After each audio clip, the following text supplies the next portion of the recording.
Fai, eu sou o Luiz Otávio. Eu sou a Ana Cláudia, nós somos os dois faladores. E hoje, até que ponto um trauma de infância pode prejudicar todos por perto? Essa história de Sobre Meninos e Lobos, e você está nos dois faladores de vintage, depois de muito tempo sem.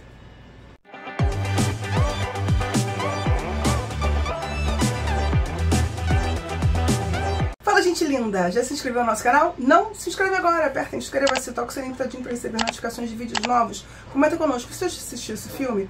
Você gostou, você não gostou? O que você achou do filme? Deixa aqui o teu joinha, ele é muito importante para nós. E se você estiver no Spotify, não tem sininho, mas se inscreve aqui também. Isso. É para receber os nossos conteúdos. Sobre Meninos e Lobos é um filme de 2003, ou seja, fez 20 anos esse ano. Né? E você pode assistir lá na HBO Max, e tem um elenco que, pelo amor de Deus, Sean Penn, Tim Robbins, Kevin Bacon, Laura Linney, Lawrence Fishburne, Marcia Gray Harden, entre outros, né? Mas principalmente esses seis, assim, que vai contar a história, então, de três amigos de infância. Três garotinhos.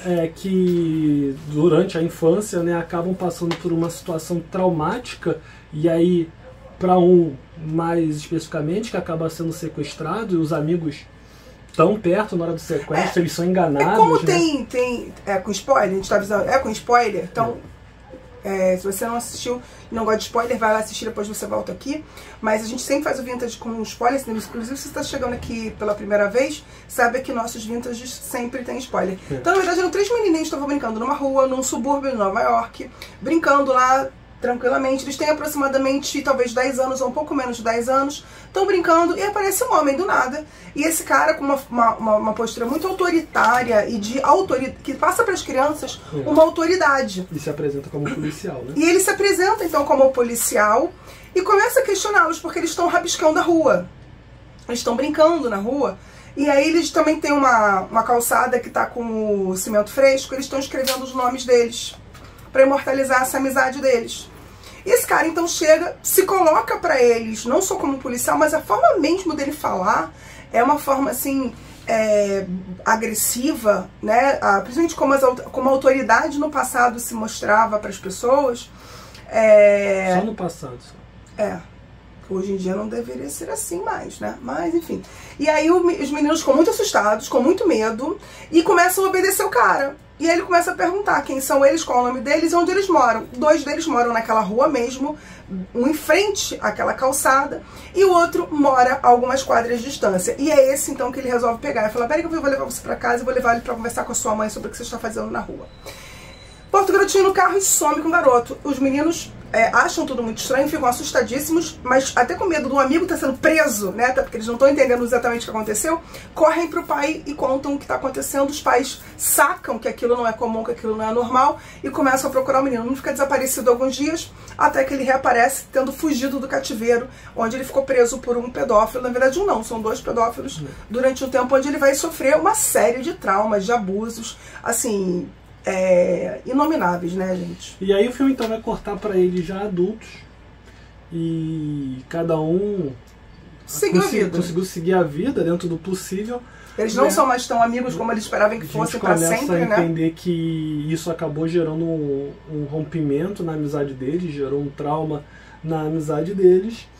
O Kevin Bacon, né, um dos amigos que é feito pelo Kevin Bacon, ele acabou virando policial. Acho até que, apesar do filme não falar sobre isso, acho que um pouco relacionado com o trauma que ele viveu. O Sean Penn, isso não fica claro logo no início do filme, mas depois você entende que ele virou o chefe de uma gangue ali do bairro. E o Tim Robbins faz o garoto que foi abusado, e aí você percebe que ele acabou ficando com sequelas. Ele é o mais sequelado. Comportamentais, né? Então ele às vezes tem dificuldade de concluir uma frase, não é que ele tenha ficado abobado, mas ele às vezes tem dificuldade de se comunicar e se expressar. Parece que ele foi encontrado, mas ele está falando, aparentemente está falando de coisas que aconteceram há pelo menos 30, quase 40 anos atrás. E aí você vê que não foi tratado o menino, ele não foi para um psicólogo, ele não teve ajuda, ele simplesmente voltou para casa e teve que voltar à vida dele normal, sendo que tudo que aconteceu com ele, ele tinha que elaborar. O tipo de trauma que foi mesmo com ajuda psicológica. Mas você vê que ele não teve, tá? E aí uma coisa, em vários momentos do filme, você vê que é uma coisa que atormenta ele o tempo todo. tudo lembra ele o que aconteceu. E aí ele tem a história então do menino e dos lobos, que ele vira e mexe, comenta. E foi como ele, até mais quando como criança, ele conseguiu elaborar o que aconteceu. Então ele vai chamar aqueles homens de lobos, ele o menino, e como ele conseguiu ser o menino que fugiu dos lobos, ele conseguiu elaborar isso, mas não tá completamente, porque ele sofre esse mesmo período, parece que ele continua preso, continua lá num porão, preso pelos caras, apesar de não ser o que tá acontecendo com a vida dele. E ele conseguiu se casar, conseguiu ter um filho, ele tem um trabalho, mas tudo assim, muito mediano, ele não conseguiu sair daquilo ali, ele continuou profundamente traumatizado. E é uma coisa que dificulta o relacionamento dele com as outras pessoas, inclusive com a mulher dele, que ela também não sabe exatamente o que aconteceu, porque ele não contou pra todo mundo. E até por uma questão assim, do passado, não se falava muito sobre isso. Então ela não sabe o que aconteceu. Apesar dela ser nascida e criada naquele bairro, dela ser prima da mulher do amigo dele que estava com ele no dia, ela não sabe do que aconteceu com ele, mas ela acha ele estranho, ela vê que ele não é comum, ele ficou como um cara excêntrico, peculiar no bairro. Mas quem sabe o que aconteceu com ele não comenta. O silêncio é a lei do silêncio, até para preservar essa masculinidade desse menino que foi, de alguma forma, tocada por esses pedófilos que o agrediram. E aí o Champagne tem duas filhas também, uma mais velha. Na verdade, ele tem uma filha do primeiro casamento, da primeira relação que ele teve. E tem duas filhas da atual relação dele. As meninas as mais novas são pequenininhas e a outra é adolescente. E aí essa garota acaba sendo encontrada morta, essa adolescente. E aí o filme vai começar toda uma investigação em cima de quem foi que causou o assassinato dessa garota. Por causa da situação que o Tim Robbins viveu... E aí, na mesma noite, o Tim Robbins chega em casa todo ensanguentado. Muito abalado, mais abalado do que o normal. E dizendo pra esposa que ele acabou assassinando um cara porque ele viu o cara atacando uma outra pessoa. E aí ele começa a falar de lobo, pra ela não entende nada do que ele tá falando, ela não associa nada, porque ela não tem noção do que aconteceu com ele, ela acha aquilo tudo muito esquisito, ela tenta ajudá-lo inicialmente, porque a princípio ela, de alguma forma, ela inicialmente acredita na ideia de que o marido matou alguém pra salvar uma criança, e ela então acolhe ele e ampara essa noite. Só que no dia seguinte, quando todo mundo acorda, quando a cidade acorda, ela se encontra com a prima e fica sabendo do desaparecimento da menina e que ela foi encontrada morta. E ela já na hora... O olhar dela muda, grande interpretação, inclusive, da atriz. O olhar dela já muda. O entendimento que antigamente era de acolhimento desse marido, de amparo, já é de distância. Ela já bota uma certa distância e já começa a observá-lo como um suspeito. Ela é a primeira a suspeitar dele, principalmente porque ela tem essa associação dele ter voltado para casa ensanguentado e machucado. E ela sempre fica acompanhando no jornal, depois ao longo dos dias, para ver se vai ser alguma coisa sobre um cara que atacou alguém, aparece, realmente. E foi encontrado morto, e nunca aparece. E aí ela fica questionando o marido o tempo todo. E tudo isso é num curto espaço de tempo, tá? Ela não procura por dias. É tipo 24, 48 horas.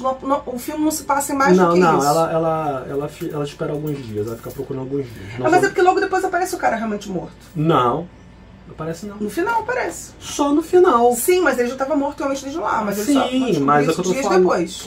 Mas não uma semana depois. O filme demora, o filme não é... Não acho não, pra mim, eu tenho a impressão de que tudo isso acontece no máximo 72 horas, 48 horas. Não tenho essa impressão. E aí, você acha que o filme acontece em 3 dias ou mais? Em que espaço de tempo? Vou fazer um bolão aqui. Porque a menina já encontrada, ela é levada para o necrotério, o pai faz força para ela ser liberada logo, porque ele quer enterrar a filha. A polícia, né, segura um pouco para poder fazer os exames que têm que ser feitos. Eles fazem os exames. A polícia ainda está começando a investigação, começando a entender o que aconteceu com essa menina, quais são as relações ao redor dela. E aí o Kevin fala pro Champagne: olha, eu vou encontrar o assassino da sua filha, você pode ficar tranquilo. Porque ele tá cobrando. Bacon, que é o amigo, acaba sendo o policial, o detetive designado, né, para resolver. E aí, de alguma forma, os três acabam se vendo juntos de novo. O Kevin Bacon como investigador, o Champagne como pai da vítima, que está pressionando a polícia para encontrar quem foi que fez isso com a filha dele, e ele quer matar quem fez isso com a filha dele. E do outro lado, o Tim Robbins, que vai ser o suspeito. Fica colocando como suspeito. Que ele sempre aparece como suspeito. Ele, inclusive, o Sean não vai desconfiar dele inicialmente. O Sean não desconfia dele, só vai realmente desconfiar dele depois que a mulher dele começa a puxar e falar que ele chegou em casa sangrado. Que eu queria falar aqui, que a esposa dele entregou o cara, né? Ela, sem ter certeza do que tinha acontecido, ela entrega pro Champagne. Porque quando ela resolve contar pro Champagne, o Champagne já botou a gangue dele atrás de informação. E todo mundo sabe o que o Champagne vai fazer. E aí ela acaba, sem ter certeza nenhuma, falando pro Champagne que na noite o marido chegou ensanguentado e que ela não sabe o que aconteceu e que ele diz que foi uma outra pessoa, mas ela não viu no jornal.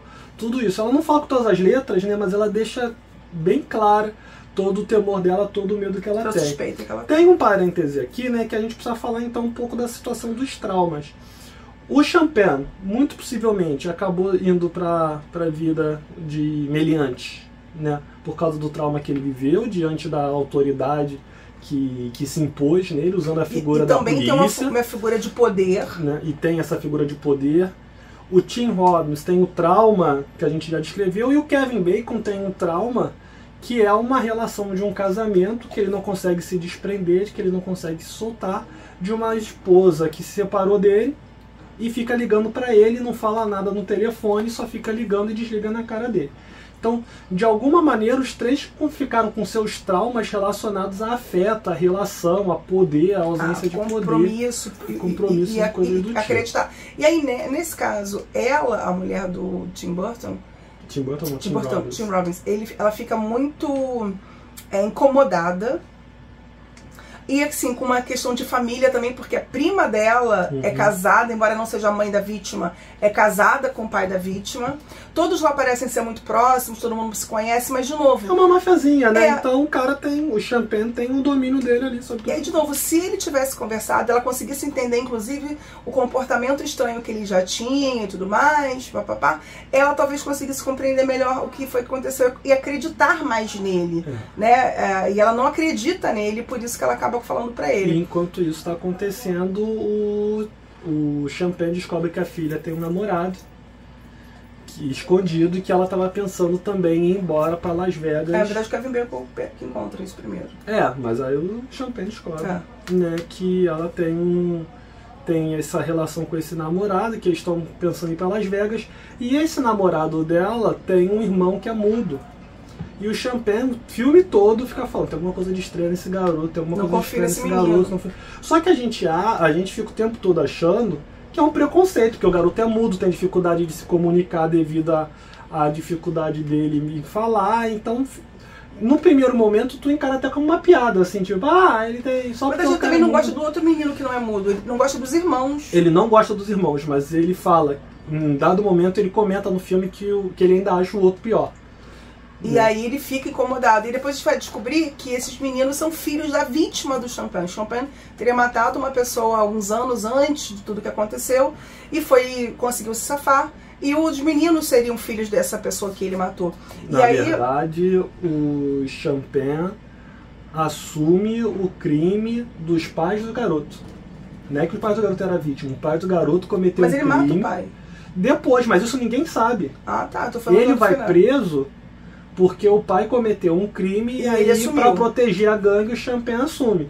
E aí depois quando ele sai da cadeia, ele mata o cara. E de alguma forma ele continua ajudando financeiramente os garotos, porque ele se sente responsável. Porque ele não é um bandido malvadão, sem coração. Ele tem a moral. E aí ele ajuda os moleques, né? E dá uma grana lá pros moleques se sustentarem. Os garotos não sabem que são ele. Eles não sabem. Até que os garotos acham que é o pai. Uma hora eles falam que o Kevin Bacon... Até porque ele nem sabe que o pai tá morto. Na verdade, é o pai ou a mãe dos garotos que falam pra Kevin Bacon. Não, só pode ser ele, porque quem mais daria dinheiro a não ser os pais da criança. Aí você descobre que, na verdade... E aí, no final, na conclusão, né, você vai descobrir que a menina foi assassinada pelo menino mudo, pelo amigo dele. E até porque eles estavam desesperados porque o irmão ia embora. E esse irmão era a única pessoa que ele tinha realmente, né? Na ausência dos pais dele, que são crianças completamente abandonadas, esse irmão era tudo que ele tinha. E aí, se esse irmão vai viver essa aventura com a namorada, que com quem que ele vai contar? Quem é que vai ficar com ele, né? Quem vai ajudá-lo na vida? Apesar de ele ser um menino bem solto, bem desenrolado, tal, mas ele tem essa ligação muito forte com o irmão e ele acaba matando essa menina.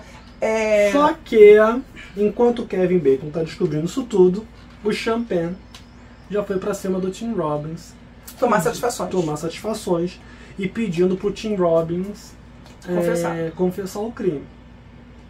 E aí ele começa a ameaçar, diz que vai matar. Eles já deram uma embebedada no Tim Robbins, né? A gangue do Sean Penn já deu uma embebedada no Tim Robbins para ficar mais difícil dele reagir e até para ele ficar com a língua mais solta, vamos dizer assim. E o Tim Robbins o tempo todo dizendo que não é. Aí o Sean Penn conta que já matou uma pessoa ali, que é o pai dos garotos, que ele não queria ter que matar outra pessoa ali, mas se ele tiver que matar, ele vai. Que a única coisa que ele quer é que o Tim Robbins confesse o crime, que se ele confessar o crime, ele não vai fazer nada. O Tim Robbins confessa o crime, só que, e aí, né, essa é a grande questão do filme, porque ele vai intercalando as cenas do Sean Penn com o Tim Robbins e o Kevin Bacon interrogando o irmão, o garoto e o irmão. Que no começo o Tim nega, ele não tá nem entendendo o que tá se falando, ele começa meio a juntar os traumas dele do passado com o que tá acontecendo nessa porradaria do presente. Ele começa a ficar muito confuso e aquela pressão toda, a bebida e a pancadaria que ele tá recebendo na cara começa a deixar ele cada vez menos coerente, o que deixa o Sean Penn cada vez mais pé da vida. Porque parece que ele tá tentando dar uma desconversada, dar uma de doido, mas não, ele, coitado, ele tá ficando doido mesmo. E aí o Tim Robbins acaba confessando pra poder ir embora. E aí quando ele confessa, o Sean Penn mata ele. E aí logo depois que o Sean Penn mata ele, o garoto confessa pro Kevin Bacon que foi ele que matou a garota. Muda a cena, o Sean Penn já tá chegando em casa de novo. Na verdade já está em casa, né? O Sean Penn já está em casa, assim, atônito, lamentando o que aconteceu, porque quer queira que não, ele matou um parente, e quer queira que não, um parente que ele estava confiando, que é com o Tim Robbins que ele consegue desabafar quando a filha morre, quando ele aceita, né, que a filha morreu, e aí o Kevin Bacon vem e fala que conseguiu descobrir quem era o assassino. Aí o Sean Penn fala que não importava mais, alguma coisa do tipo. Ele fala, não, a gente conseguiu pegar os dois assassinos. Aí o Sean Penn pergunta, que dois? Fala, dois? Como assim dois? Que aí ele começa a achar que o Tim Robbins tem um cúmplice. Só que aí não, na verdade, era o garoto, o irmão do namorado da filha e o amigo do namorado da filha. E aí o Sean Penn meio que desaba, né? Ele se segura ele tenta se segurar, mas não consegue. O Kevin Bacon saca o que aconteceu. O Kevin Bacon saca que o Sean Penn matou o Tim Robbins. Não pergunta. Ele até tenta, você fez alguma coisa que vai se arrepender, que não sei o que isso aquilo. O Sean Penn não fala nada, só fica lá no choro dele. E aí ele pergunta pro Sean Penn se ele vai mandar dinheiro para a família dele também, alguma coisa do tipo. Sean Penn segue o rumo dele, Kevin Bacon atende o telefone dele, a esposa ligando de novo, só que dessa vez a esposa fala com ele, eles marcam de se encontrar, ele pergunta sobre o bebê. Uma coisa que a gente não falou é que um filme do Clint Eastwood, né, e o Sean Penn ganhou o Oscar de melhor ator e o Tim Robbins ganhou o Oscar de melhor ator coadjuvante. É um filme que foi muito marcado na época. É um filme que pouco se fala hoje, mas quando se fala, todo mundo fala assim, pô, que filmão, que não sei o que, mas não é um filme que necessariamente ficou na memória da cultura popular. E que seja hoje para as novas gerações, talvez elas nunca tenham ouvido falar. Afinal já o que é meio bizarro, afinal de contas é um tremendo filme. Mas eu não sei se porque, de novo, ele é muito traumático, né? Ele é um filme muito cru. Embora a violência não seja tão gráfica, mas tudo que acontece é muito brutal, muito cruel. E é difícil de digerir esse filme. E então acho que é por isso que a gente prefere às vezes nem falar sobre, ficar meio que... Um outro detalhe também é que a gente, em dado momento, enquanto o Tim Robbins está apanhando, né, para que ele confesse, a gente vê a cena, porque ele conta o que ele fez pro Sean Penn, a gente vê a cena dele agredindo um cara. que seria ele dizendo o que aconteceu, e aí depois, bem no final, assim, quando essas informações sendo passadas, o Kevin Bacon conta pro Champagne também que eles acharam um corpo perto da Marina. Aí o Champagne acha até que é o corpo do Tim Robbins, e aí ele fala que não, que é o corpo de um cara que já estava sendo acusado de ter cometido alguns tipos de agressões e tal, corroborando a história do Tim Robbins, que é aí que o Champagne desaba de vez, né? E a mulher depois, tipo um epílogo do filme, né? Você vê a mulher meio completamente perdida, perturbada. Na ausência do marido não fica claro se ela sabe se ele desapareceu, se ele foi morto, o que aconteceu com ele. Ela sabe de alguma forma que o Champagne fez alguma coisa com ele, mas vida que segue, né? Tá todo mundo vendo lá uma parada, vendo um desfile, parece alguma coisa... Ação de graça, alguma coisa relacionada a isso. E ela tá totalmente perdida, totalmente desesperada, sem o marido naquela situação ali, de alguma forma tentando segurar as barras, porque o filhinho dela tá ali desfilando no evento, então, mas é uma situação extremamente complicada para todo mundo que está envolvido naquela situação. É isso. Se você chegou até aqui sem se inscrever, se inscreve. Se você chegou até aqui sem curtir esse vídeo, se você está aqui no YouTube, esse conteúdo, curta, né? Esse conteúdo, curta. E comenta conosco o que você acha do filme, se você já viu, se você não viu, o que você acha do filme, o que você acha da história. Comenta conosco, a gente adora quando vocês comentam, a gente está sempre tentando responder a vocês aqui nos comentários. E se você acha que o filme passa em 3 dias ou mais? Tá? Eu acho que sim. Já ia encerrar, mas lembrei de uma coisa aqui. Tá rolando a votação pro troféu blá blá blá, então não deixe de participar. É fundamental que você vote lá nas categorias que tem. A gente vai revelar o resultado numa live aqui no dia 15, mas a votação vai até o dia 14. Deixa o link nos formulários aqui na descrição do vídeo. Vou deixar. Então, clica aqui no link na descrição do vídeo, que vai abrir o formulário lá do Forms para você poder preencher. Não precisa se identificar, não precisa deixar e-mail, é só responder mesmo. E depois que responder, clicar no enviar, né? Senão a gente não recebe a resposta. Não tem limite de votação, então pode votar quantas vezes quiser. E divulgue também, então pode pedir pro coleguinha votar, pro fã-clube do seu filme favorito, pro fã-clube do seu ator favorito que está no filme que você gosta, votar também. Acho que é isso, né? É isso, gente. Até o próximo vídeo. Valeu, até a próxima.